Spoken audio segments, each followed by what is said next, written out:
This is Jill Biden these days, the first presidential spouse to have earned a doctorate. Less than a week after her husband's inauguration, Biden held a virtual event with fellow education experts, making it clear that the challenges facing America's teachers will be a priority for her. You know, we're all facing so many challenges right now. And I know that you are stretched thinner than most. But educators, this is our moment, because we know how to turn chaos into something beautiful.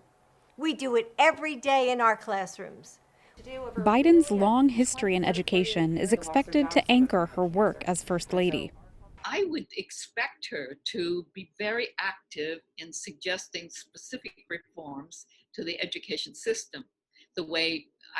But not everybody agrees. You know, many people would like a first lady who keeps her mouth shut and is seen only in the very best clothes. I'm not in that school. I really think it's a powerful platform. While her husband was the U.S. vice president, Jill Biden became the first ever second lady to hold a paying job outside the White House. And she will continue to teach English at Northern Virginia Community College as First Lady. I know how hard it is. I am teaching hybrid this semester myself. At her college's commencement, she told the story of a student who ran into her classroom saying, Dr. B, I saw you last night on the television with Michelle Obama. And I called my mother and I said, Mom, there's my English teacher. And she said, that's not your English teacher, that's the second lady. Life with Joe Biden started out complicated. She was going through a divorce. He was grieving, raising two young sons alone after his wife and baby daughter died in a car crash.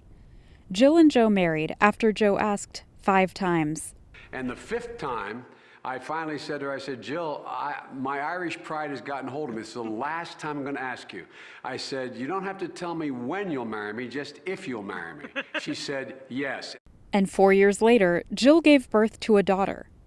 Tragedy would strike again in 2015 as Joe Biden's son, Beau, died of brain cancer.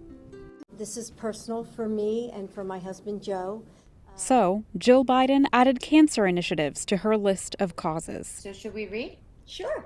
During her husband's campaign, Jill Biden wrote a children's book about her husband's early years. Not only did he lose his fear of public speaking, His competitiveness and resilience after being mocked over his stutter. Although they call the small state of Delaware their home, Jill Biden has followed her husband through his last 21 years as a U.S. Senator on Capitol Hill and 8 years in the White House, where she's now returned for at least 4 more. Isha Sarai, VOA News, Washington.